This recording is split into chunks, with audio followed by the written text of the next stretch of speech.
மத்தேயு 2ஆம் அதிகாரம். ஏரோது ராஜாவின் நாட்களில் யூதேயாவிலுள்ள பெத்லகேமிலே இயேசு பிறந்தபொழுது கிழக்கிலிருந்து சாஸ்திரிகள் எருசலேமுக்கு வந்து, யூதருக்கு ராஜாவாக பிறந்திருக்கிறவர் எங்கே?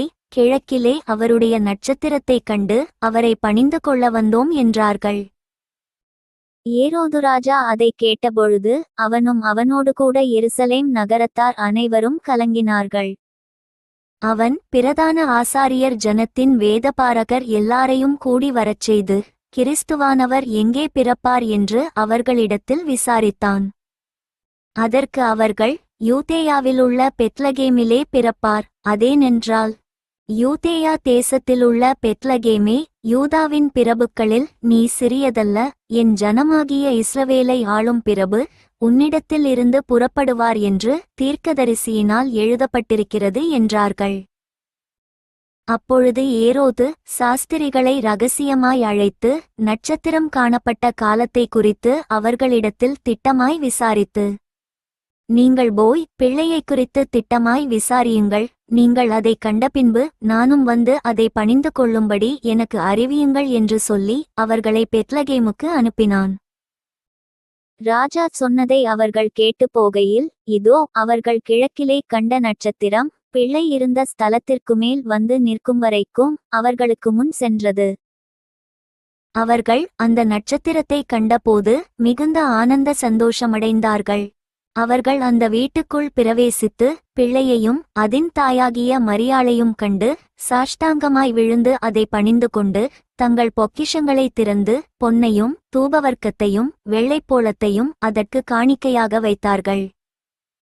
பின்பு அவர்கள் ஏரோதினிடத்திற்கு திரும்பி போக வேண்டாம் என்று சொப்பனத்தில் தேவனால் எச்சரிக்கப்பட்டு வேறு வழியாய் தங்கள் தேசத்திற்கு திரும்பி போனார்கள்.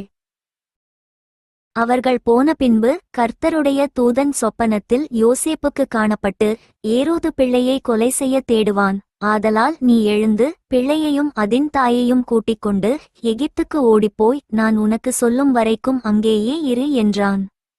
அவன் எழுந்து இரவிலே பிள்ளையையும் அதின் தாயையும் கூட்டிக் கொண்டு எகிப்துக்கு புறப்பட்டு போய் ஏரோதின் மரணபரியந்தம் அங்கே இருந்தான். எகிப்திலிருந்து என்னுடைய குமாரனை வரவழைத்தேன் என்று தீர்க்கதரிசியின் மூலமாய் கர்த்தரால் உரைக்கப்பட்டது நிறைவேறும்படி இப்படி நடந்தது. அப்பொழுது ஏரோது தான் சாஸ்திரிகளால் வஞ்சிக்கப்பட்டதைக் கண்டு மிகுந்த கோபமடைந்து ஆட்களை அனுப்பி தான் சாஸ்திரிகளிடத்தில் திட்டமாய் விசாரித்த காலத்தின்படியே பெத்லகேமிலும் அதின் சகல எல்லைகளிலுமிருந்த 2 வயதுக்குட்பட்ட எல்லா ஆண் பிள்ளைகளையும் கொலை செய்தான். புலம்பலும் அழுகையும் மிகுந்த துக்கங்கொண்டாடலுமாகிய கூக்குரல் ராமாவிலே கேட்கப்பட்டது.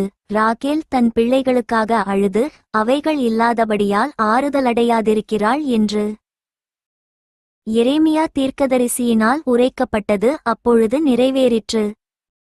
ஏரோது இறந்த பின்பு கர்த்தருடைய தூதன் எகிப்திலே யோசேப்புக்கு சொப்பனத்தில் காணப்பட்டு, நீ எழுந்து பிள்ளையையும் அதின் தாயையும் கூட்டிக் கொண்டு இஸ்ரவேல் தேசத்துக்குப் போ, பிள்ளையின் பிராணனை வாங்க தேடினவர்கள் இறந்து போனார்கள் என்றான். அவன் எழுந்து பிள்ளையையும் அதின் தாயையும் கூட்டிக் கொண்டு இஸ்ரவேல் தேசத்துக்கு வந்தான். ஆகிலும் அர்கெலாயு தன் தகப்பனாகிய ஏரோதின் பட்டத்துக்கு வந்து யூதேயாவில் அரசாளுகிறான் என்று கேள்விப்பட்டு அங்கே போக பயந்தான். அப்பொழுது அவன் சொப்பனத்தில் தேவனால் எச்சரிக்கப்பட்டு கலிலேயா நாட்டின் புறங்களிலே விலகிப்போய் நாசரேத்து என்னும் ஊரிலே வந்து வாசம் பண்ணினான். நசரேயன் எண்ணப்படுவார் என்று தீர்க்கதரிசிகளால் உரைக்கப்பட்டது நிறைவேறும்படி இப்படி நடந்தது. For more videos subscribe and